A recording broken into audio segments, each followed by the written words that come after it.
I am Marc Clare, the host of the Lions of Liberty podcast. I should say one of the hosts. I have a couple alternate hosts, Brian McWilliams and John Odermatt. I am the host of the flagship Monday show where I interview all sorts of people in the Liberty movement, in unprepared fashion. But our friends here, Nate and Charlie of Good Morning Liberty, are patrons of the show. They're actually grandfathered in at the Aslan level, probably one of the best deals in town. They get ads on the show, and they also get in the rotation for what we're doing right now, which is our Nittany level show every month, where one of our patrons, in this case, two of our patrons at once, you're merged into one person, Gnarly or Chate or whatever you want to call yourselves. You get to produce a show, and your version of producing a show is let's just hop on and do whatever. And that's my favorite kind of producing as well. So yeah, we just like to hang out. It's not like we don't have plenty of things that we can talk about. 2021 is shaping up to be, I would say, if you didn't think it could get any worse after 2020, you're not a very good student of history. It can get a whole lot worse than what we had in 2020. So we've already seen a lot of crazy stuff going on, and we're about 2020 was nothing. We didn't even have the Reichstag fire until January. Come on, until this year.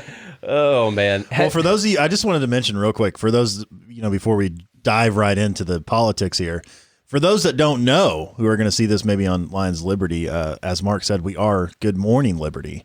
And we're still trying to become a top-tier libertarian podcast. We haven't made that list yet. You'll get there someday. But I think through Tom Woods dubbing me a top-tier libertarian podcaster, I have the power to dub that upon to you. I'm not doing it today. I'm just saying, okay. It's something to keep in mind. It's what like level Patreon donation is that? That's $1 Bitcoin a month. Okay. It's called the top tier level. Pretty good. Wow. It's just $1 Bitcoin. Hey, you get it on the right month. It's a hell of a deal. Right. And so while we are called Good Morning January 2013, it's a great deal. We're Good Morning Liberty. We rarely do episodes in the morning. We actually are. I noticed that about you guys. I'm always waking up, looking to wake up to Liberty, and I open my phone. It's not till like 4 or 5 p.m. my time I see an episode. It's like Good Night Liberty. You are free. We are Hawaii's favorite morning show from what we found. But you are free to Hawaii listen. Libertarians love you guys. They do. You're free to listen to the episode a day late and listen to it at whatever time of the day you want to. Okay, and it's morning o'clock somewhere, as we like to say around this. But yeah, we're just a couple of dudes that have been best friends for like 17 years. Well, I'd say on and off best friends, but friends and acquaintances for quite some time. And so we just decided, hey, we both really care about this thing called liberty. Neither one of us are in the big L tent anymore, but we are libertarians. We can talk about that a little bit if you want to. I really love that debate that you just released out to everyone, and I've got some thoughts on what we could do for the Libertarian Party and the Libertarian movement in general. Does that mean, do you take the breaky side of that debate? I personally am more on the breaky side of it. What I really would like is a combination of both of those sides working together for the same end goal. That is what I would actually like. And so I don't think we can deny the fact that Ron Paul running as a Republican and getting on the debate stage might have been one of the biggest things for liberty that we've ever seen. And I don't think we can just ignore that and act like we don't need something like that again. Another Ron Paul person getting on the Republican debate stage to spark some type of a movement. And so I've got a lot of thoughts on this, and we've talked a lot about our future plans for the Libertarian Party. Remember when we thought we had that when Rand Paul got on the debate stage? Yeah. We're like, all right, here we go again, baby. Mm-hmm. And then we're like, he's just not as charismatic as his dad. No. And I like Rand overall. I mean, A plus as a senator, but boy, as a presidential candidate. I think Breaky missed another point there when Dave Smith was talking about how, Rand Paul having Donald Trump's ear did nothing.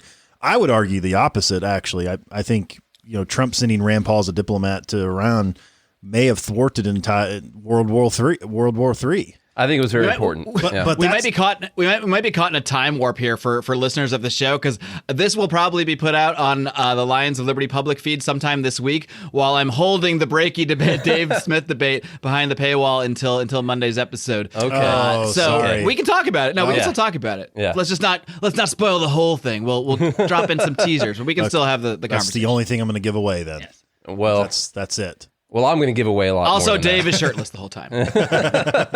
That's okay.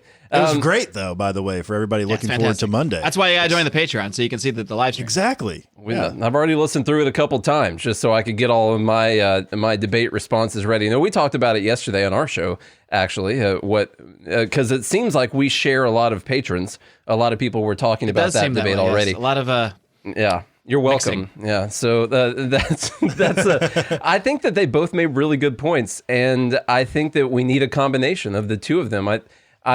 I don't think we can deny what happened with Ron Paul. I don't think we can deny what happened with the Tea Party movement, as fake as it turned out to be. It did bring us Rand Paul, Thomas Massey, Justin Amash. Justin Amash is trying to bring people over to the Libertarian Party. Would any of us even know his name if he had not ran as a Republican and gotten won the election that he won?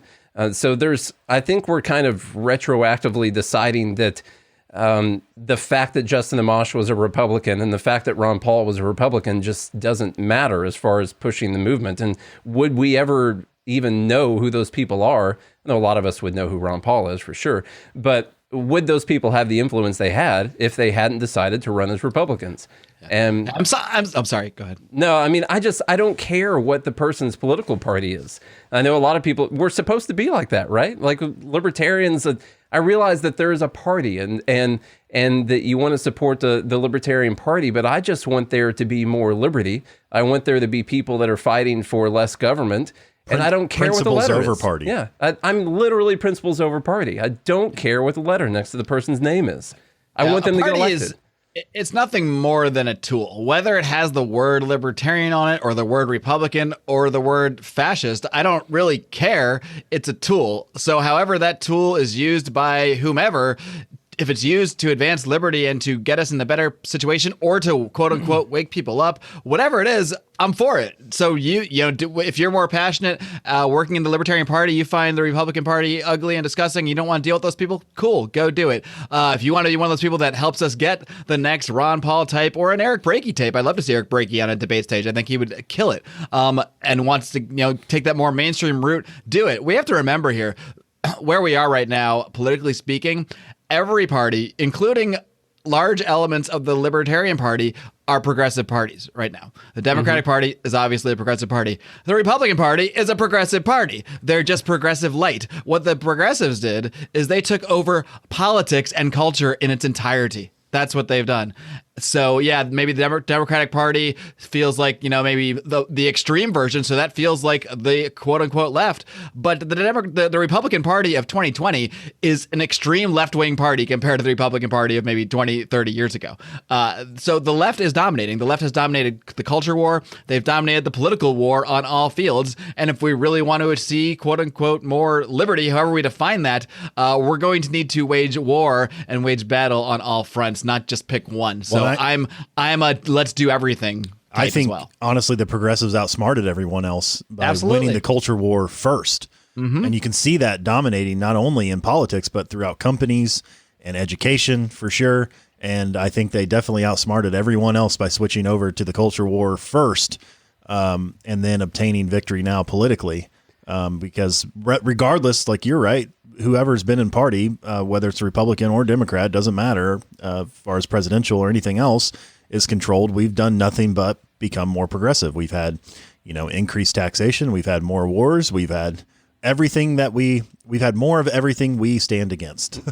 Doesn't matter who's in control. Nobody's in Congress proposing a 0%, income tax. I think that's something that that libertarians lack as a long-term strategy.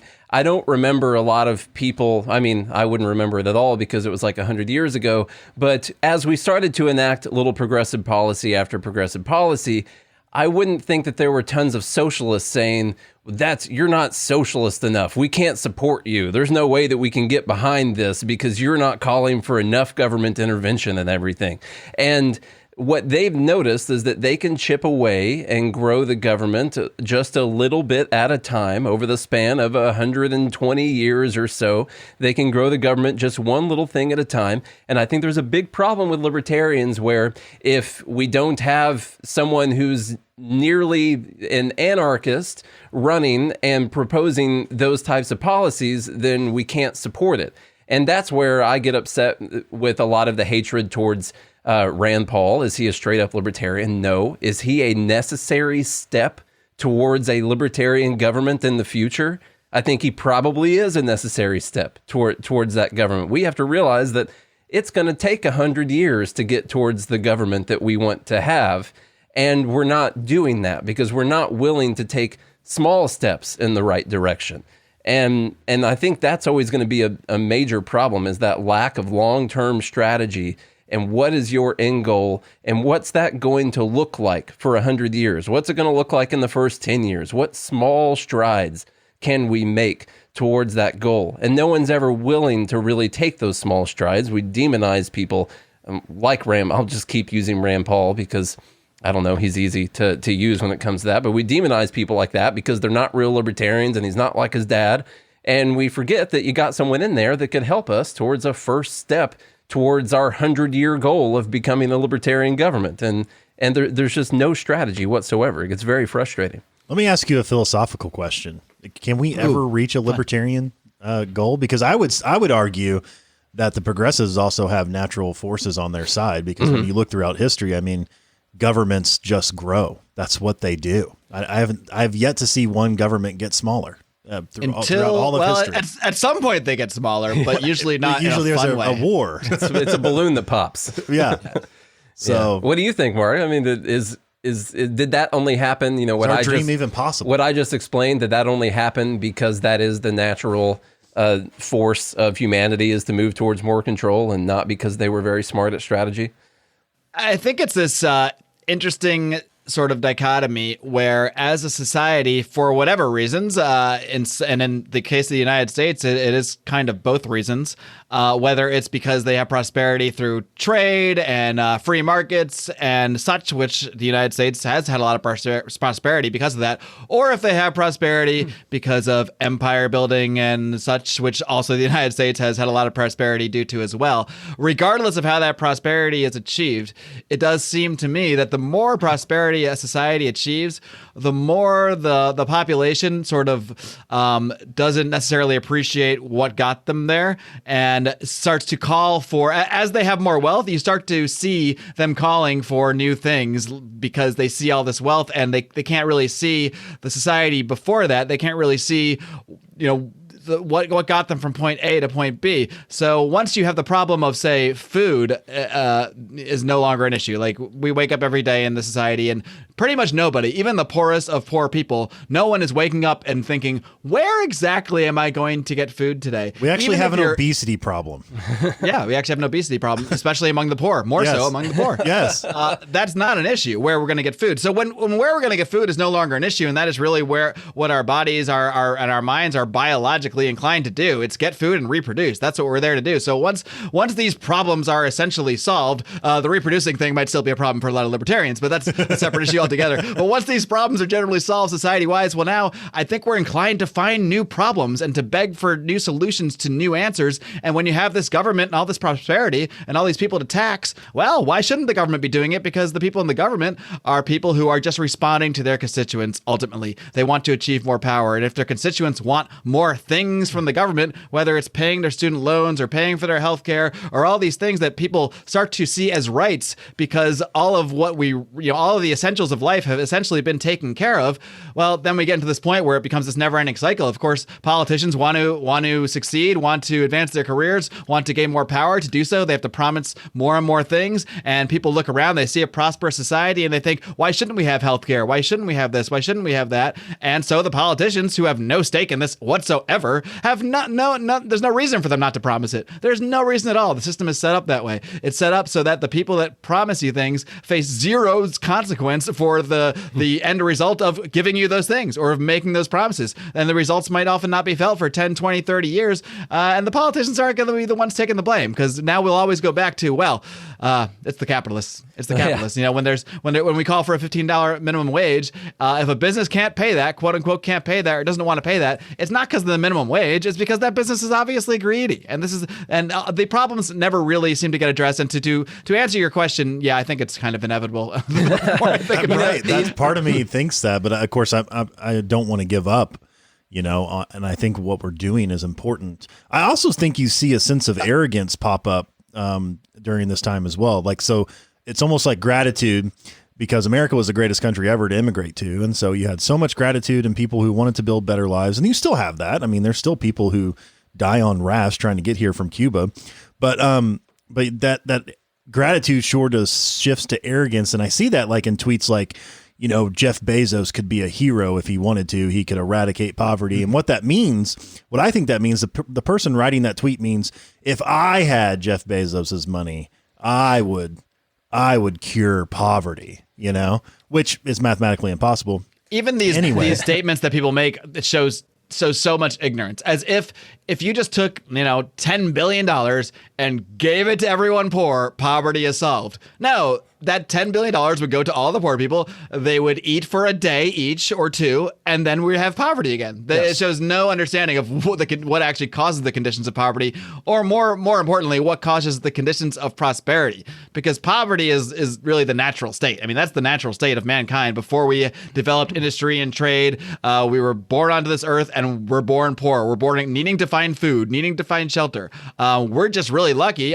you know, all of us, to have been born at this advanced stage of society where we're so far past that. We're so far past that actually having wealth and having prosperity seems like the natural state. It seems like what we should have. So then people I see all these memes like, there is no reason. Man, I saw one the other day, and it's hard to tell sometimes what's parody and what's not now. Yeah. But you know, one was somebody saying like, there is no reason that if someone does not want to spend their life working for another company or working to earn a living, that person should be guaranteed the healthcare, they should be guaranteed housing, they should be guaranteed food, they should be guaranteed a cute puppy, they should be guaranteed all these things in life. And because that's how it feels. If you don't understand economics, you don't understand what got us here, you look around, you kind of feel that way maybe. Like you see, like, why shouldn't people have all these things? Why should you have to go work for some company just to have the basic things that everybody around me, even homeless people that have a phone, seem to have? So I think when most people who, let's be honest, we're raised in public schools, we're not taught any of this stuff. Any of it at all. No. Everything I learned about real life was learned outside of school, either from my dad or from just being in life or books I read outside. I mean, what you learn in school is how to be a soldier, how to be a factory worker in a progressive society, top-down controlled society. That's what you learn in school. And it's funny, we talk about how the progressives have taken over the years. They've really played the long game in every way, to the point, and that they've moved the Overton window so much that now the Republican Party, the party fighting against progressivism, the Republican Party is the party that fights to open schools again so that you can send your kids back to learn how to be progressives again. Yeah. That's the Republican Party. That's the resistance. Right. So we send them back to the indoctrination camps known as public schools. We got to get our kids back in school. How else are they going to learn to throw us into boxcars in 20 years? This is one of the big issues with messaging I think we have, because I think a lot of people, you were running through, well, why shouldn't people have healthcare, and why shouldn't people have this minimum wage? And I really think that people who think like we do need to take as much responsibility as we can in the fact that we're not winning the messaging war for some kind of reason. And that is what we're trying to do. To be honest with you, I think Spike Cohen is one of the best people I've heard as far as the messaging to come out in the last 10, 20 years, honestly. I think that the way he handles the messaging on this whole idea is possibly one of the best people out there. But we're losing when it comes to that, because our ideas are,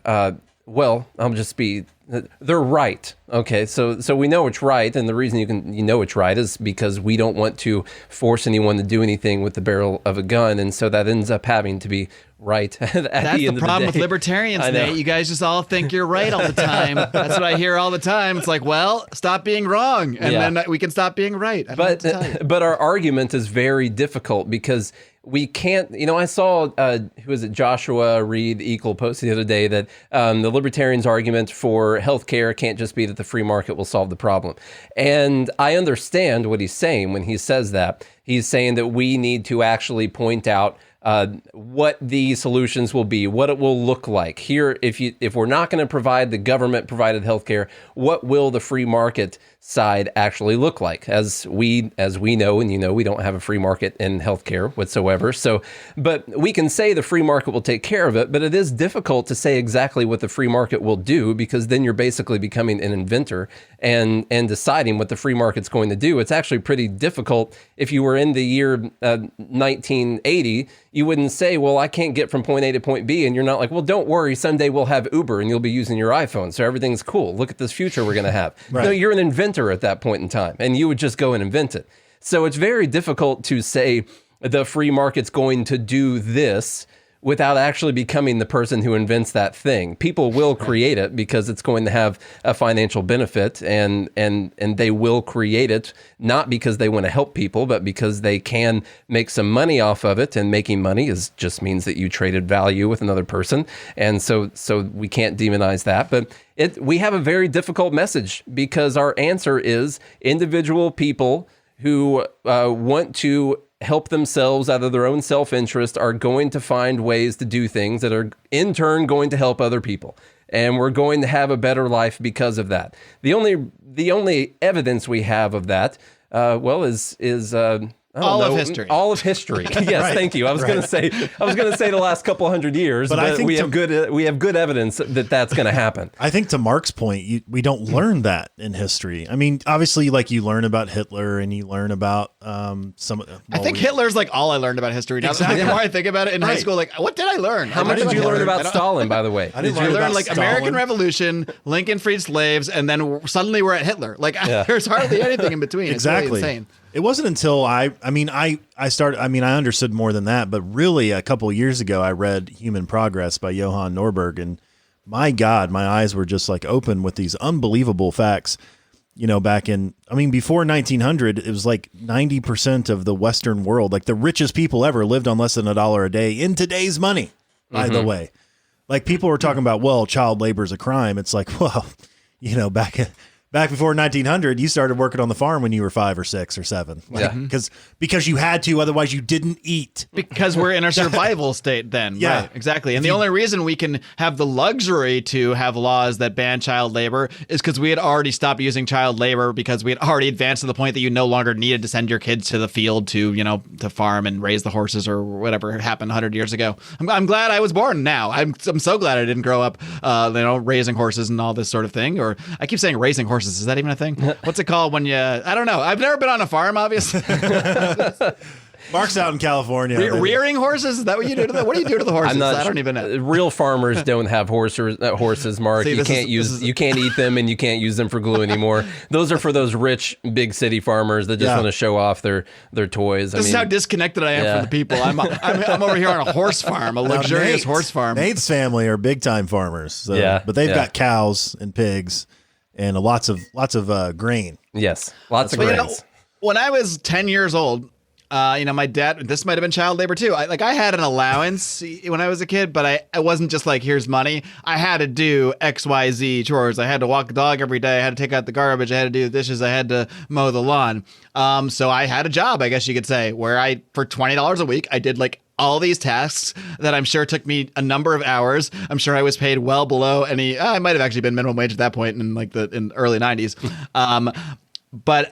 And then at that point, because I started mowing the lawn for my dad, I became a little entrepreneurial, and I made some flyers up, and I went around to my neighborhood, and I put flyers in everyone's mailbox, said, hey, I'll mow your lawn for like $20 or $10 or whatever it was. And I started basically a lawn mowing business that I did for the next 4 or 5 years. So you've been greedy since you were like 10.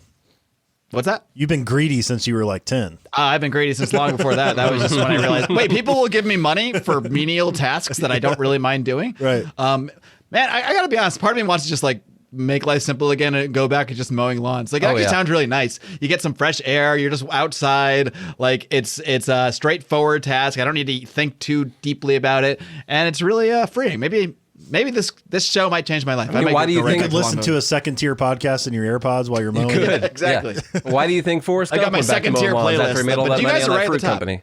You know, so We're at the top of Mark's second tier playlist. That's good. That's good.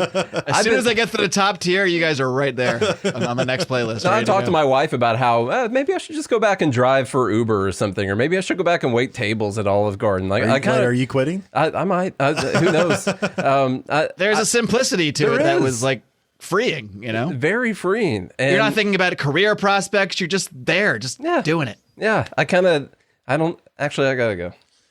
No. I was watching this. Actually, I heard this guy. Maybe we should all combine to form a lawn mowing business. There you go. Every time we're together, we do talk about forming some business together. Oh, yeah, that's right. Yeah, we have the healthcare van. Oh, yeah, healthcare van. The hangover Liberty van. Healthcare van. Now we're going to start the Liberty Lawn Care business. Liberty Lawn Care. That flows. That sounds really great, actually. John Bryant, I hereby renounce my stake in Lions to Liberty. It's all yours. I've got stuff going on now. And we're going to hire a bunch of 10-year-olds. Are you and prove that child labor is okay. Are you allowed to mow lawns in California right now, or is that like a capital offense? Is that? I think you probably, honestly, you probably are supposed to wear a mask when you mow your lawn, and that's probably not a joke. You are supposed to wear a mask anywhere in public. So is mowing your lawn public? I guess it's on private property, but I don't know. Huh. So that air's always mixing. So just gotta watch out for that sidewalk. You step over the sidewalk, there's probably cops sitting there waiting to take you in, right there. For that. How are things out there in Tennessee? There, corona-wise. You know the numbers, Charlie. Do you know the numbers at all? We're pretty eased on a lot of the lockdown measures. I mean, everything. I can pretty much go do anything with any restaurant that you want to go to or anything like that. Obviously, I mean, but you have like movie theaters and restaurants and gyms and things like that. There's one theater I know is open, which is the IMAX theater. I've gone to see some movies. I think there. all the theaters are open. We just went this. I know the one in Mount Juliet's closed still. I can tell you that. But there are some open theaters. Any restaurant you want to go to is pretty much open. Actually, a lot of them in some of the cities, no one is even wearing masks at all, and it's pretty crazy. You go in some cities and it looks like everything's completely normal. If you go in Davidson County, Metro Nashville, it's a little bit different, but still pretty much everything is open. The traffic's still terrible. And everything's kind of moving along. Now the cases. Is it weird that I miss rise. traffic? Like I miss I don't. That's not really true. That's actually the one good thing about this. You miss what traffic means. Yes, exactly. I miss what traffic means, not the actual traffic itself. The hustle and bustle. Yeah, means human activity in life. Right. Charlie, are the numbers pretty bad here, or because everything's opened up, or what's going on? I can't remember. I know. Yeah, as far as ratios are concerned, I think Tennessee's up near one of the worst now. Yeah. Was it out there? I think it was. I feel like I read this. Maybe it was Nashville, but maybe I'm making that up. But it was one city where they did a study, finding that there was basically no transmission at bars or restaurants. Yes, Nashville. And then and they shuffled it. I might have even heard it on your show, actually. I'm probably stealing your material. They hid they came out with a study showing that they couldn't really find any transmission from the bars and restaurants. Mm-hmm. And basically the county health department pretty much conspired to keep that study from coming out so they could keep the bars and restaurants closed. And the data that, someone hacked an email or it accidentally got released somehow, whatever happened. I'm sure that a whistleblower. Or yeah, something. I think that person ended up having to flee to Russia or something like that. But they ended up relaxing all of the restrictions a day later, saying that it was safe enough to open everything. So it was literally just the fact that they were hiding this study to try and keep everything closed. And once it came out the day after that, they announced that we were going into the next phase and that we could open up stuff and all that. This is when you really got to think, like, what's the motivation here? Mm-hmm. There's a lot of people that will say, well, the politicians they just mean well. They just want to do the best for everybody. They're maybe doing the wrong thing, but it's because they just don't know what to do here, and they're flailing about trying to do something about coronavirus. But when you hear stories like this are all over the place, all over the country, of them either hiding data, ignoring data. It's clear when they're ignoring data, or in this case, more actively hiding data. And I don't even know the answer. I don't know what the motivation is, because why does a random health department inspector in Nashville, Tennessee care about keeping restaurants closed, other than to just maybe look like their job's important? Maybe that is the motivation. I think they have to look like they're doing something, or else why exist? Right, because what's the whole free market will take care of it type of thing? You can't really, if you're not actively doing something, then people don't think you have a solution. Because I hear people all the time. If I say, well, what they're doing is wrong, and some people will say, well, at least they're doing something. So it's somewhere deep inside people's minds, there's this act of like, well, at least they're doing something.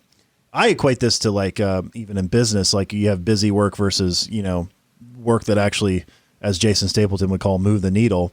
You see a lot of people, and I have in my career, where they just do a bunch of busy work, and it's like, well, at least they're doing something. It's like, well, what?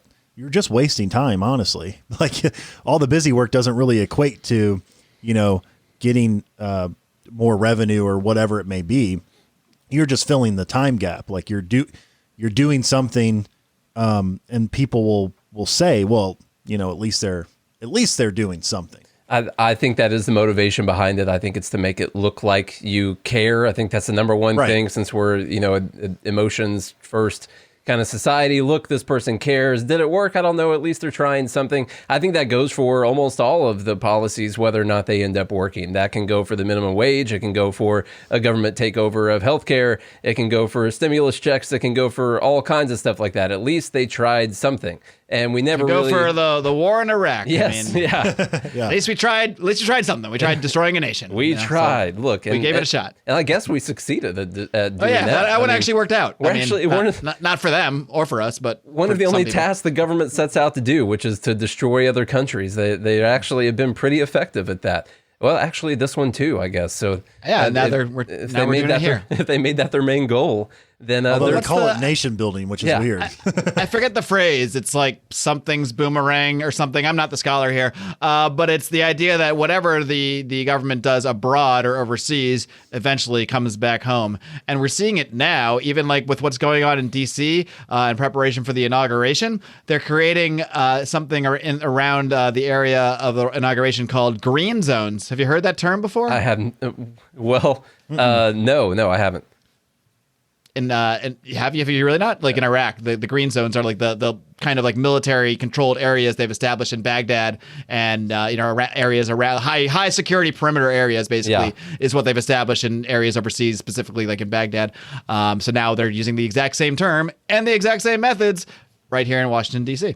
Have you ever seen a level of hypocrisy so big? I mean, I don't even know how to describe it, but the level of hypocrisy we've seen between the two sides, and I think since we're all libertarians, we can point out that both left and right are both very hypocritical when it comes to all these things. But man, I remember when it was a really, really bad idea to send the National Guard out into the streets to try and protect federal buildings and to protect property and do all of the. I remember when that was like. You have a good memory because that was like 3 months ago. I know. I mean, I remember when that was just obvious white supremacy, racism, dictator, fascism, all these things. And now it's like, we can't get enough troops.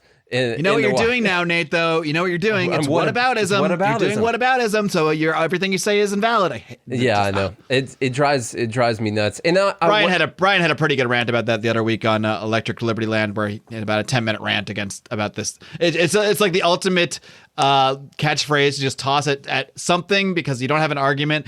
Anything comparing two things. Oh, whataboutism. Oh, whataboutism. Meanwhile, what about the part where you are actually being a hypocrite? Can we not talk about that at all? Hypocrites have this list of what I call them flags, like a referee throws a flag, a penalty flag during a game.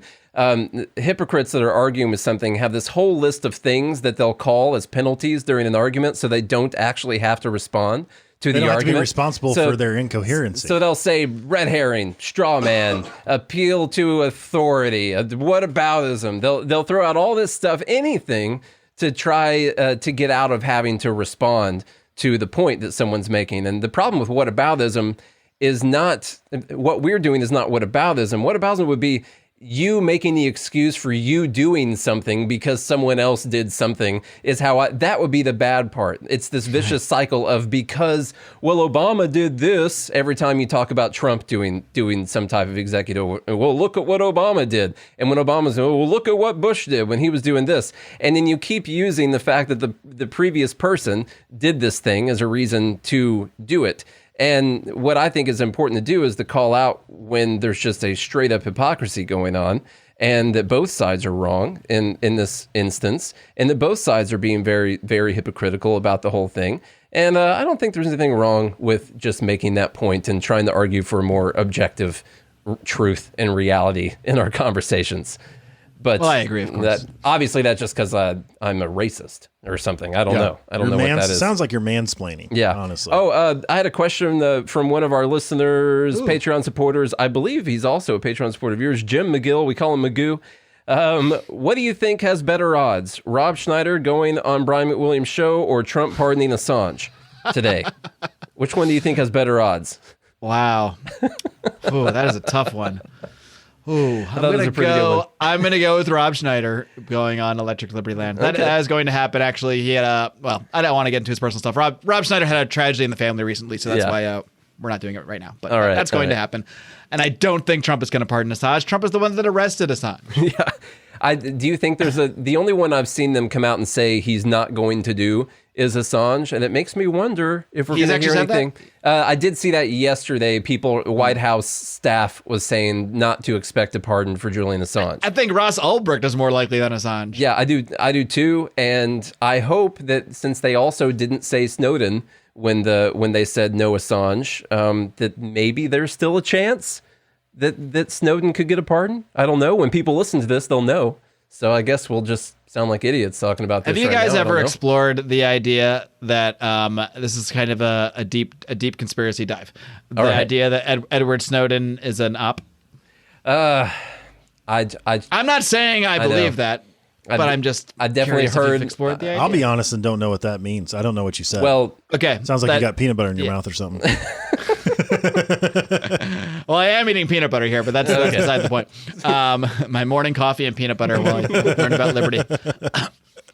Basically, the idea is that Edward Snowden is someone that did work for the CIA, and as is often stated, once you work for the CIA, you always work for the CIA. So there are those that believe that Edward, and I didn't really necessarily put any credence into this until the last Joe Rogan interview I heard, when I just started to, I can't really even say exactly why I started to feel this way, but I just started to feel this way listening to him for 2 hours on Joe Rogan. I started to feel like, wow, this guy actually sounds like he's parroting so many establishment talking points. And I started to think to myself, things that I've heard other people say and think, does this actually make sense? Is this possible? And when you think about it, it kind of makes sense, because how normal now is the idea that the government captures all our data, and it's just taken for granted, and it's not even seen as shocking. I remember when I think it was like 10 years ago almost that it came out. I remember it seeming, it wasn't shocking to me. Yeah. Like I was like, of course they take all our data. Like who didn't know that? But it was a big deal, and I've learned to believe. Whether it's coronavirus, whether it's Russian interference, whatever it is, if CNN is telling us about it all day, we should be suspicious of why. It doesn't mean it's not a true thing happening, but we should be suspicious. And when this happened, we were being told about it like 24/7. And if this guy's a real rebel and a real like going against the system here, like this is not in the Washington Post. This is not like in the New York Times. Like this is not on CNN. And to me, I think it's a somewhat plausible idea. I'm not saying this is the case. I have no real evidence to say so. It's a somewhat plausible idea that it was an intentional release, an intentional way to just shock us into normalcy, into this becoming normal. And it is normal now. Is it not normal? I mean, is there any resistance to the idea that the government captures all our data? Like, there's none. I mean, I don't even hear libertarians talking about it because we've kind of given up too. It's like, yeah, all our data is captured. And I include myself in this. I'm just kind of like, yeah, they hear everything I do. They hear everything I see. They see all my communications. Even when I'm on Signal or Telegram or something, I still assume that everything is being read or captured in some way.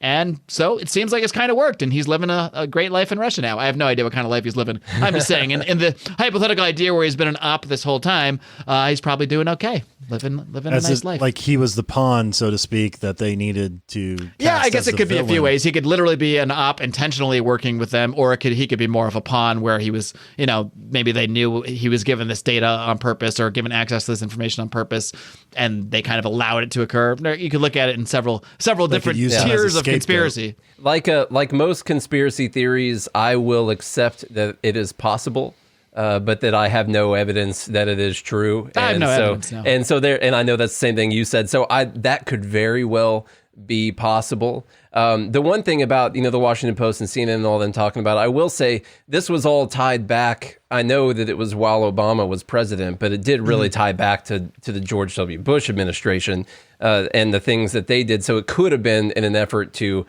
make that government, that regime, look Dick, even worse. Old Dick Cheney's. If that was the angle, I would buy that more. But I never saw that angle once. I never saw the Bush administration mentioned as in any kind of critical way throughout. One thing that makes it hard for me to believe are things like Signal. I mean, Signal is end-to-end encrypted, and so far I don't know of any technological way of breaking that, unless quantum computers are way farther advanced than I know of. I don't know. I just assume they can somehow record just what I'm doing on my phone somehow, even if they can't see Signal itself. Maybe they can see what I'm doing, like my screen share. I don't know. Yeah.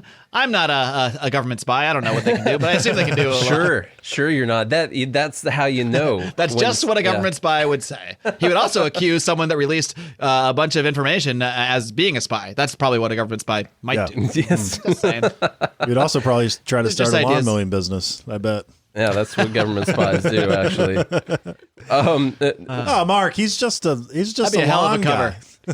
Libertarian podcaster turned lawnmower is actually a government spy. Who could have seen that one coming? Could you explain to me, because you probably know this way more than I, explain to me why I'm supposed to like or hate the Mises Caucus in the Libertarian Party? Because I haven't heard enough about it. Like or hate? I mean, so actually, to tell you the truth, I could probably do both sides. The things I've heard about it are obviously that they were a bunch of vicious, racist white supremacists. But I know nothing about what it is they're actually pushing for. Somehow this all skirted just right over the top. It's probably only for top tier Libertarian podcast hosts to actually get to see what's going on when that happens. So could you, should I be still interested in joining the Libertarian Party and joining the Mises Caucus? Because I did join the Libertarian Party thanks to you and the argument that you were making back in the day with Tom Woods and Jason Stapleton and all of those. And then I saw enough posts from Nick Sarwark that I went ahead and canceled my membership to the Libertarian Party. And so now I'm wondering, what he wants you to do. I some know. would say. I don't know if that's true. So should I still be interested in this idea, or is it all lost? What's going on here?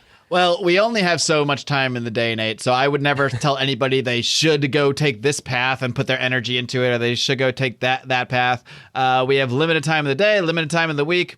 But I do think it's potentially, just as I see both sides of the Dave Smith, Eric Brakey debate as having potential for something. I definitely see that potential in the Libertarian Party.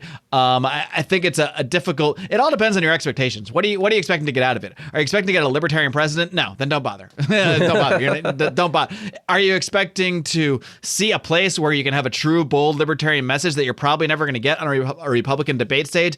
At best, we might get Rand Paul 2024, a somewhat tepid constitutional conservative message, which maybe is worth supporting in the grand scheme of things, but that's probably the best we're going to get in 2024 in terms of a Republican debate stage. So if you want to see somewhere where there's more excitement, somewhere where there's a hardcore libertarian message, there is that possibility within the Libertarian Party. And I think over the last 20 years, I think the most hardcore candidate of the last 20 years was Harry Brown, 2000s, and the last time he ran was in 2000. Since then, we had, you could call Michael Badnarik hardcore as fuck, actually. He didn't even have a driver's license. So maybe 2004 is the last hardcore libertarian campaign. Since then, we have had milquetoast, former Republican, sort of quasi-libertarian. I mean, Bob Barr was a full-scale drug warrior when he ran. It's crazy. And then, Gary Johnson, Bill Weld, even Joe Jorgensen. Joe Jorgensen actually represents probably a trend back towards a stronger libertarian message because in the grand scheme of things, yes, she's a very nice woman, not an incredibly charismatic person, not an incredibly inspiring person. I wish no ill against her. I've spoken to her, interviewed her. She's really, really, really awesome person. So I don't want to deride her in any way, but she's not the most inspiring, charismatic person in the world. She would probably even admit that herself. But she does represent a move towards a more libertarian message. I mean, she is like a Rothbardian ANCAP. I mean, in terms of her actual beliefs, I mean, she's definitely not a milquetoast Bill Weld type in terms of her political beliefs. She's way more hardcore than like a Gary Johnson on guns and on everything, on drug legalization, any subject. So the candidate trend has definitely moved back towards a little more libertarian of a message. I feel like Jo Jorgensen was kind of a compromise between the Mises Caucus types who are promoting, really want to see the most hardcore pro-freedom, anti-drug war, anti-Fed, anti-empire message, which just seems like it should be the libertarian message all around, but it's not all the time based on the candidates. I think it shows that was kind of a compromise between them and the pragmatists because Jo Jorgensen also didn't scare the pragmatists away. The people, she wasn't too hardcore scary of a message. But I think that her nomination does represent a trend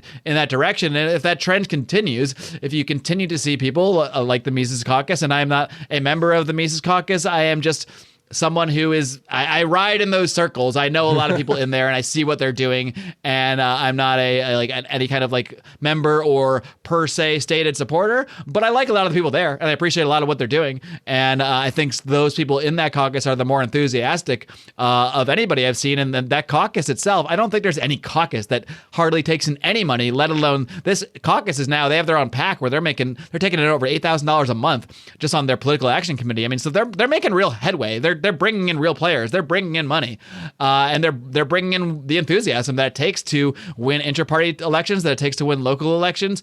So I think they do represent a lot of hope. Now, why you should hate them, why you should dislike them, they do get a lot of accusations of being like either racist or entryist or bringing that in or bringing in an element of like republicanism that isn't really libertarian. Frankly, as an unbiased observer who doesn't really care, I just want to see liberty, liberty at large. I want to see liberty everywhere represented boldly. That's all I want. I don't care who does it or how they're doing it, or, whatever, where they come from. I don't really see that at all. I think just like any group, when you have like a Facebook group of like 4,000 or 5,000 people, sometimes you're going to see a meme that some people find distasteful, but that's certainly not the trend. And, even things like, if you look at their plank, I mean, the most I've heard is like they're border Nazis or something like that. But if you actually talk to anybody in the caucus or look at their actual stated planks, they don't take a position intentionally on immigration. They don't take a position on abortion because those are somewhat controversial issues within libertarianism. They put those issues to the side because they want to focus on what I would agree with should be the biggest issues for libertarians, which should be anti-war, anti-Fed, anti-drug war. Those should be the big ones. And on those, I align with them 100%. So to the extent that they are putting that message forward, I'm a fan. Just like I'm a fan of anybody who's putting that message forward boldly. That's what I want to see from libertarians, from caucus, from Mises Caucus, from Libertarian Party members, from Republicans, from people who are not involved in any political party. I want to see as bold a messaging as possible, as bold and effective as a messaging as possible, because there's definitely ways to be bold and ineffective. Yeah, definitely. That's true. And I would say too, I guess I wanted to add, or comment on the fact that you can't really help who your followers are necessarily. I mean, even we've had to block people that come on, our Facebook page or Instagram or something and makes a racist comment. Like, we had no control that they clicked the follow button. We didn't have any control until we saw them comment. Like, right. So you can't. You could take a screenshot of that comment and then say that we're running a racist podcast. Exactly. Yeah. But we had no idea who that person was when they chose to follow. It's like, same thing I say with, Tom Woods. Everybody was mad at him. I guess, what was that, a couple of years ago, that he wouldn't denounce white supremacy, even though he has. It's just those type of things are just amazing to me. And it's really amazing to me how much, what would you call it? How big those stories actually get. Like how you can basically make something up and have so much weight behind it. It's impressive. The trend of calling everything racist and white supremacist is getting super annoying to me. And I really hate to see this from people in the Libertarian Party too, because to me it means that we're moving away from objectivism and individuality and individual liberty and personal responsibility for each separate human being. We're putting people in the groups. We're collectivizing. We're moving towards subjective things. And what I really hope people in the Libertarian Party realize is that what the media did, this is no defense of Donald Trump, but what the media did to Donald Trump when it comes to the racist white supremacist narrative, they will do the same thing to the Libertarian Party based on their platforms. A party where there is no taxation, or there are no subsidies for special interests like clean energy and things like that. A party where we get rid of a bunch of different departments that are helping this person and this person. The Libertarian Party, even if they're on the left libertarians or the right libertarians, will be painted absolutely as a giant group of white supremacists by the media. And so that's why I never like this bandwagon getting on and calling everyone white supremacist and racist because they don't support this specific thing or whatever the reason is. You not supporting someone getting welfare money or the housing and urban development or anything with climate justice and social justice and any of these things that we steal money from some person and give it to another person, you will be called a racist by the media. They will do the same thing to Joe Jorgensen and Spike Cohen that they did to Donald Trump. And they will actually have more ammo to do it because you want to tear apart even more of the systems that are redistributing money. And I really hope that people in the Libertarian Party realize that getting on this trend of deciding that a whole group of people are racist because of something that they support or don't support is insane. Marie said, here we go again. Nate's, you're white-splaining. I think Maurice is actually is also a patron of Maurice is a patron of everything. I know. Maurice is like, he has traveled the spectrum of like through GML to Lions of Liberty and then through to like he follows Bravo and Beer. He's over on Second Print Comics. Like he has just taken the full tour of our podcasting chain here. He is. And he's always number one. Thank he's you. Thank you. Usually the first one Maurice. on everything. Please keep sending us money. Maurice actually just became a Nittany level patron as well, so he's going to be producing one of these shows a month too. Maybe he'll just have you guys come back on. Yeah. Probably all the money he's made from GML. Just funneling it back into Lions of Liberty. Yeah. But works for me. I just however you got to do it. You know, my big thing is the Libertarian Party needs to be, I think we need to do a better job. If we're going to be in the Libertarian Party, Charlie, I don't know if I'll ever, if we would ever, even when I join, Charlie wouldn't join because he's that libertarian. He just can't do it. He can't join. And I don't even like boxes from Amazon. He doesn't want to be in a box. That's how libertarian is. He can't be in the box. But can't you send it in a bag, Amazon? There is such a big opportunity right now to not just be getting in on all of the division between all the racial lines and all of those struggles, but look at the lockdowns. We got people that literally, they can't go out of their houses, or they can't see their families, or they can get arrested for not wearing a mask, or you get a fine for not wearing a mask, or whatever it's going to be. Like the Libertarian Party can easily be the place that you go to hear about how lockdowns are not only unconstitutional, but they're immoral and they're taking away people's rights, and they should be all over it. They should be talking about how taxation actually lowers the standard of living for everyone, even though you think that we're getting all these great things from it. They're obviously very anti-war, but what I've seen from them so far has been jumping in on the culture war of deciding who's a racist and who isn't, and who cares about this group and who doesn't, instead of actually talking about objectivism and principles and the freaking non-aggression principle. As boring as it is, let's find a creative way to talk about it. I don't know. It kind of everything can stem back to the idea that we don't want to commit aggression against other people, even if it is to instill some type of justice in some kind of way. And I just don't see that from them. And I really hope that we get some people in the chair position that can help with the social media and all of that and fix that before I just hit that block button. I know they won't care because I'm second tier, but I'll make a big stink about it. Who cares when a second tier podcaster blocks them? I mean, it's like, oh, I don't know, man. That's all I have to say about that.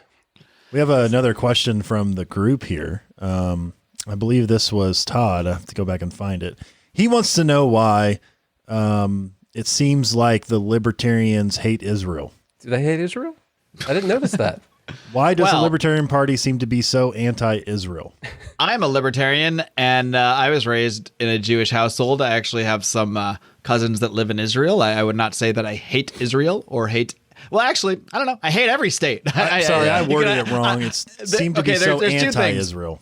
there's like physical locations that humans live, and there's governments, and nearly every government does bad things. And I pretty much hate, quote unquote, most governments. I don't hate the people that happen to live in any geographic location per se. I love Israelis, I love Americans, I love Mexicans, I love people everywhere. I think what this person may be referencing is the fact that Israel gets gigantic, absolutely freaking gigantic amounts of quote unquote aid, from the United States. That is all military aid. And it makes them seem like they're this poor. No, they're not a poor nation. They're a very wealthy, prosperous nation. But despite their own wealth, we still gift them hundreds of billions of dollars.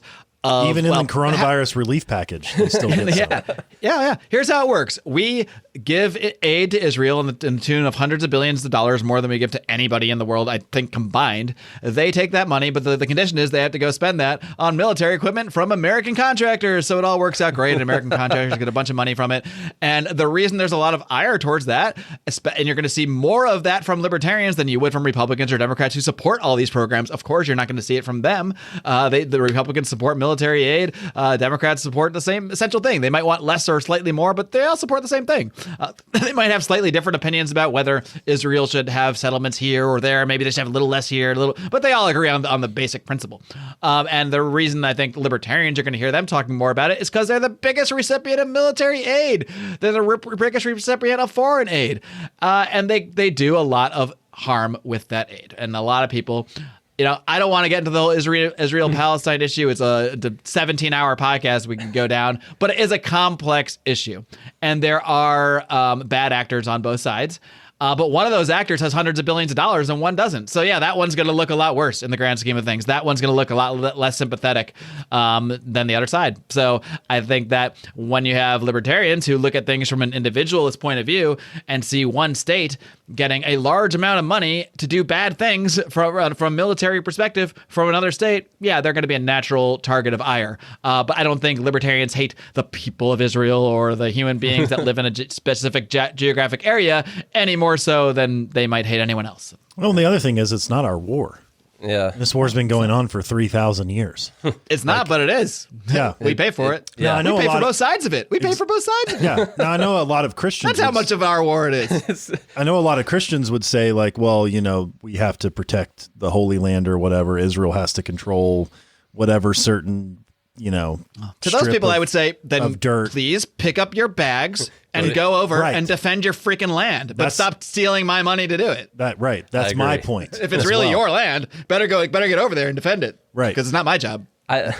I just think if there is any hatred, which I haven't seen specific hatred towards that, but I'll just say as libertarians that we need to make sure we target that towards where it belongs, which is the U.S. government stealing our money and then deciding that they're going to give it to other people. And the message shouldn't be like, fuck Jews. And I don't think it is. I never heard libertarians say that. Yeah. But, if anyone is delivering the message in that way, I would encourage them to alter the message slightly. There's a slight messaging problem we'll talk about then. So, yeah. All right, man. Well, we answered that question. We settled the Israel problem. That's solved. All right, that off the list. What else can we solve today? Who would have known that would be so easy? Let's see, healthcare vans. We got to mow yards. Solved healthcare with the vans. Good. We've solved the labor shortage with the lawn mowing industry. We're going to employ all the 10-year-olds across the nation. I wanted to say on the lawn mowing thing, you guys were talking about a life of simplicity, and I listened to this guy who was on the show alone. He was on Joe Rogan's podcast, and it was actually very fascinating episode.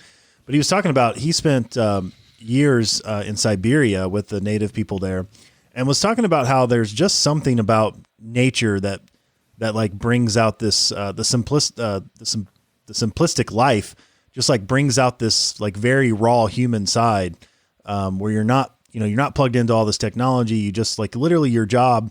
You wake up whenever you wake up, typically when the sun comes up, and you go out and you look for food and and you're riding your ox or whatever it is. It's that natural state of man we talked about earlier. It's like that's nature. That's like how we should be, really. It's just that our technology and society has advanced so much faster than our biology that our body's like, what's going on? Like, why am I surrounded by these buildings? Like, why am I looking at this? Why is all this data coming to my brain? What's happening? I just found what's so weird is, and this may sound really strange, but something about listening to that guy talk about all that, just like I felt something. I was like, oh man, maybe I need to spend some time in nature. Let's go on a hike. It's just like something deep down inside of me was we all do. You could do this. Plus you get vitamin D, and then you won't have to worry about coronavirus. So, exactly. Problem solved.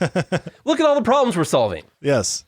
Look, I'm just saying, I get a lot of sun, and I take D3 supplements every single day, and I don't have coronavirus, and never have. In fact, I haven't been sick once in the last year and a half. At most, we might get the sniffles for a couple hours, and then it's gone. Because when you keep yourself pretty healthy, and that's what's going to happen. You're not going to get sick. You're not going to get sick for long periods of time. I'm not saying if you keep yourself healthy, you can never get sick or never get a disease. Sure, you can, but your body's going to fight this stuff off a lot easier when you do encounter these things. If you're keeping yourself in a better mood, a better attitude, and then so many of the things that I've changed in my life in the last year have really proven that out. Quite obviously, the fact that I haven't been sick in the last year, it's not because I'm wearing a freaking mask. It's because I've changed my life drastically.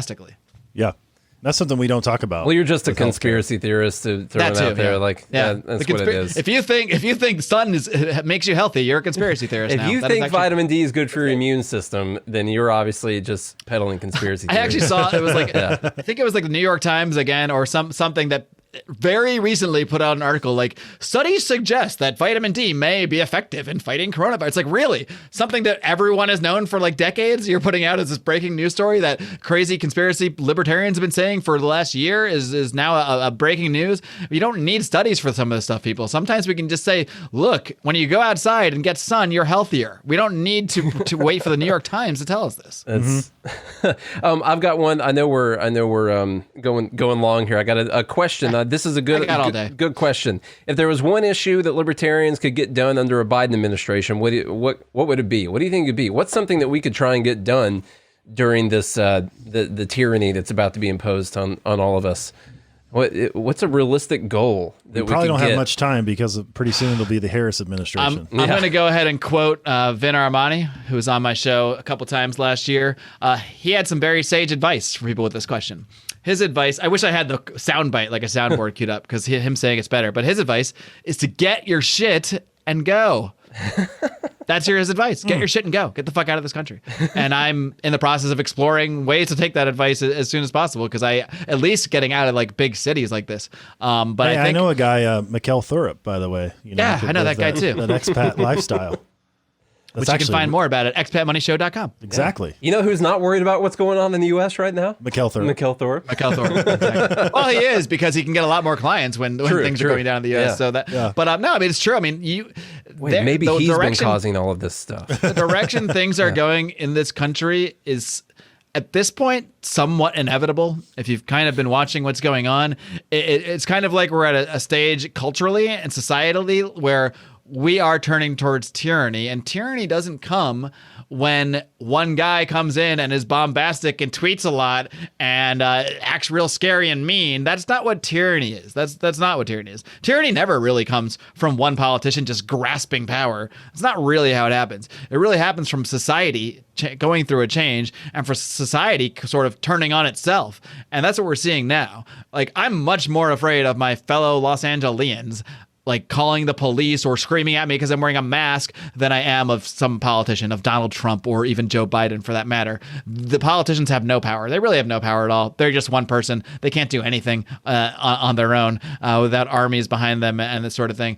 What can do something is our neighbors and our fellow man who will call for the police to arrest you if you're not wearing a mask, or who will cheer you being put into a boxcar because you might have been a Donald Trump supporter, or you might have voted for Donald Trump and you need some re-education. You need some truth and reconciliation. These are real freaking terms that AOC used last week. She said truth. We just need truth and reconciliation.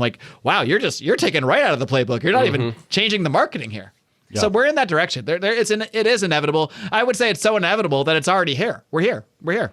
So either recognize it and decide you're going to hunker down and form your own communities and figure out how to navigate your way through it, or stop bitching and get the fuck out. Those really are the options. Well, you heard it here first, folks. I'm just going to put quotes around that. Yeah. Marc Claire. Brian, Well, and that's the thing. Brian from Lines of Liberty. Yeah, Brian said that. Do you get out or do you stay and fight? I mean, that's the. Well, when I say fight, I mean. But I think the best you can do is fight for your family, fight for your community, fight for your friends, form your own sort of protective barrier around yourself as much as possible. I don't think when I say I don't think we can change like the direction that things are going overall. I think we can change it in small ways and, kind of create our own communities and find ways to escape from it individually. But I'm not sure we can really change the overall trend. Yeah. Well, see, that's the problem. Which is not the most inspiring message, maybe, but it's the true one. The only way to have some truth and reconciliation is prison camps. Obviously. Well, they were just for re-education. Oh yeah. Just to be clear, it's just you read some books. Basically, you'll watch a few videos, and you'll learn why voting for Donald Trump made you racist and evil, and why you need to change those ways. And it's not something you got to freak out about. We are going to use some of the camps that they did happen to use for the whole German and Japanese thing. We're going to reuse just because we have their beds there and everything already, so it's easier. But don't freak out. It's fine. There'll be nice, friendly CCP camps. It's school part 2. It's no big deal, and it's required. And if you don't go, well, then you can go into a different box. When you put it that way, I'm not really that worried. Don't worry about where that one goes. Yeah. Yeah, I think more questions coming in from the live group is like, that's the best question: go or fight. How do we fight? Like, what do we do? And that's something we talk about all the time, is taking personal responsibility. I think that's the ultimate individualist libertarian thing that you can do. And really, that's what you were talking about. Don't start a podcast, whatever you do. We have enough. But what you were talking about, Marc, is having that community and those folks is like essentially is look at the writing on the wall and understand that this is what's coming. Hopefully, at least recognize it. Right. Hopefully we can. If you're not going to do anything, at least know what you're not doing anything about. Hopefully we can thwart it. But as you said, if we can't, because it's probably coming, then what are you going to do about it? And start thinking about that now. That's the best thing you can do. Figure out a way of what you can do to avoid. My line in the sand is prison camps. That's a pretty good line. Yeah. Mine's mandatory vaccines. No one's forcing me to take That's your vaccine. line? Mandatory vaccines? It's my first. I have a lot of lines, but it's a line. Okay. When I got a lot of lines over here in the studio. when they start talking Did you say lions or lions? Who knows? The lines of liberty. Here they are. When you that's the After Dark show. The Lions of Liberty. When the conversation always, when you have an antithetical position, and the line is always, well, this is just white supremacy. We played a video from AOC last week as well. It's just if you go against them, obviously you're just a racist white supremacist. Then you're starting to see that same rhetoric as we've seen before throughout history, and the inevitable is a worse place than we're at now. So, and I'm not joking. You send your kids to public school. Don't be surprised when if you're like any kind of conservative or something, don't be surprised when someday they are advocating you to go to jail or advocate for you to be in a camp, because that's where this is going. I wish I was being hyperbolic, because I'm really not. Like, this is where things are going. It is becoming the point where anybody, it's not now all the same thing. It's MAGA, Trump, conservative, libertarian, bougie boys, white supremacy, and they're all becoming one thing to them. It's all the same thing. And those things are all crimes against humanity, things that people are going to need to be re-educated about to be fully reintegrated back into our society, or they're going to need to be put out of our society. That is the attitude they are taking towards anyone who does not toe the sort of I would call it the fascist progressive line, because we're seeing it's fascism now. It's coming out of major corporations. When you get 500 companies sending the same email every day, okay, something's going on here. It's not 500 CEOs individually having some revelation about Black Lives Matter or about the insurrection at the Capitol. No, these are literally company lines, but they're company lines from higher than these companies. This is the government now. The government is all these companies, and the government. It's all one thing. Yeah, I literally have. I'm not going to mention their name because I still need revenue right now, but I have a client that has a diversity and equity division now where they're doing trainings and re-education already within inside the organization. And they do, what was the thing Jordan Peterson was talking about? The unconscious bias training and those types of things. Yes. And I've had to take many of those. And if you don't adhere to those, then, well, obviously you're just a white supremacist racist and we can't have you because you're a detriment to society. And so, look, I mean, I think the writing's on the wall. Of course, I'll never give up hope. We talk about this all the time. I won't give up hope that we can still win the war of ideas. But you should be prepared for either outcome. That's what I say. I wouldn't be doing what I'm doing either if I didn't have hope to change things or change people's lives or make things better. I wouldn't bother. So of course I do as well. But I think you can have hope and try to change things while also kind of recognizing where we are. Exactly. This is where I align with what Dave Smith had to say, which is when the ashes all settle, because I have no hope for what's about to happen at all, to be honest with you. But when it does settle, how big of a group of people who are thinking objectively and freedom, individual liberty, all that, how big of a group are we going to have of people that have those ideas when everything restarts again? And so that's what we use this to talk about. Charlie's very optimistic. I'm realistic. and so that's how I But you're realistic, and that's what's important. Yes. Well, look, so if you know anything realistic about personalities, it's just part of my personality. I see optimism in everything. Yeah. That's because of who I am. I still think Nate's going to be a good person one day. Yeah, see? And I'm more realistic. I've given up hope. So anyway. What do you, that's all of our questions from the group. So one thing you can do is find a really good friend who's got a massive farm in a remote area. A horse farm, hopefully. We don't have horses. I just want to live on a horse farm. Is that so much to ask? One thing I will say, I think I want to live a simple life. I want to mow my horse farm every morning and one thing I think let the horses mow their farm. One thing I think that plays into our favor as we round this out is that I think most people who would maybe lean towards the side of liberty have most of the guns. So I feel like that's playing in our favor. At least. Yeah, that is the positive, I would say. Yeah. Unless they decide that the thing about when I say I'm afraid of my neighbors, like, at least I'm probably the only one armed amongst them all. Right. So, yeah. If they really come after me, it's like, okay, well, this isn't going to last that long. Yeah. Well, listen, man, when everything hits the fan, I've got a big family farm up in southern Illinois. It'll Can't be give like you the exact location. It'll be like The Walking Dead. I just need you to walk east, and eventually you're going to find it. I want you to find where the Ohio and the Mississippi meet. And then I want you to go due north west about 20 miles from there, okay?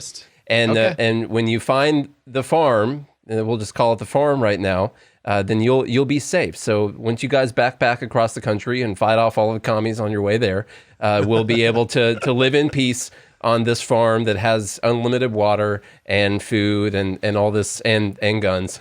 So it'll be good, all right? So that's what you got to do. All right, I'll send you a map. This is the libertarian future I desire. Yes, we're getting canceled after this show.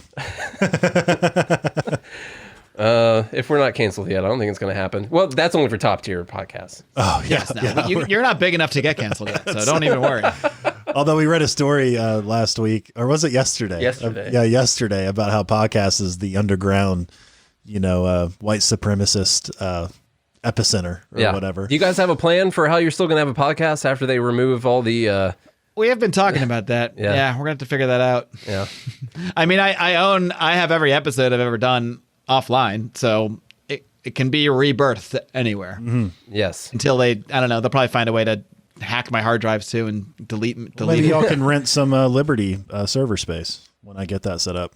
Yeah. Liberty servers. Liberty servers. That's our next business. We're going to host them through Russia. Yeah. It'll be fine. Totally cool. So Ed Snowden's going to be our IT guy. He's already working on it. So as long as we can keep him there. Well, Mark, it's been a great conversation as always. It has indeed. Fun hanging out with you as we do this once a couple. You guys months. just paid me to have this conversation. I just want to emphasize this point. That just happened. That's because we're second tier. Once we reach first tier, once you're in my tier, the money stops. Then you'll ask us to come on the show without any type like, guys, could you please? Yes, please. I would love. Remember me? Yeah. Remember the good old times this when goes good old to show top you, tier folks. Mark would let you on? This is go to show you still can pay for friendships. Yeah, absolutely. Oh, yeah. That's that's the Lions of Liberty business model. I mean, you give us money, we'll act like we like you. It's really straightforward. Are we the only one grandfathered in at the old rate? I feel pretty good. There's another one grandfathered in. Okay, good. Yeah, no, we're actually about to raise that level entirely. Right. But you will still that. be grandfathered in. Don't you worry. Look at that. The grandfathering continues. I feel kind of bad about it, but I mean, hey, that's your guys'. Hey, that's the bonus of getting in early. You know? Yeah, there you go. Yeah. It's a good investment. You got in right as we were breaking through to the top tier. There you go. Investment 101 right there. And now you made the As list. good as Jeff Bezos' ex-wife. All right, gents. Well, you too can be like Nate and Charlie. You too can be like Maurice and become a Nittany level patron of Lions of Liberty at patreon.com/Lions of Liberty for only a measly 50 smackers a month. You get to get in the queue and every few months produce one of these episodes like we did here today. So I encourage that of all of our our patrons are already on Patreon, so stay there and or join if you're listening in the public feed days later like a plebeian. And of course, if you're one of Nate and Charlie's patrons and not one of ours, I think we have all the same patrons actually. I'm not sure. Pretty sure. Anyway, but you can be a Nittany level patron and send us a little more money and produce one of these shows. Yeah. Really, it's a win-win-win. Pay for friendship. That is the Libertarian business model. That's how you have great conversations. Yes. It's by paying for it. With somewhat real friends. Mm-hmm. All right, man. All right, guys. Thank you very much for having us. We appreciate Absolutely, it. guys. Thank you for continuing to take our money, even though we're vicious, racist, or whatever it is people are these days that support the things that we support. So we appreciate it. And could I mention that people should go over to their podcast app right now and search Good Morning Liberty, and then go listen to that podcast? We have 300, and by the time you listen to this, there's going to be about 393 episodes on there. 393, so we're coming up. It's amazing how fast you guys can catch up to me when you're doing a show every day. I know. It's pretty quick. So 393, go listen, take the 393 episode challenge. Only then can you leave us a positive or negative review on Apple on Apple Music. So go do that. We're talking about capitalism and how beautiful it is. Free market capitalism and liberty, individual liberty, personal responsibility, life, liberty, and the pursuit of meaning every single day of the week when we want to. Join now before we become a top tier podcast. It's going to get way more expensive. Because then, Mark, fun as always. You stay classy. Absolutely, guys. Talk to you soon. All right. Keep up the great work. Keep on roaring.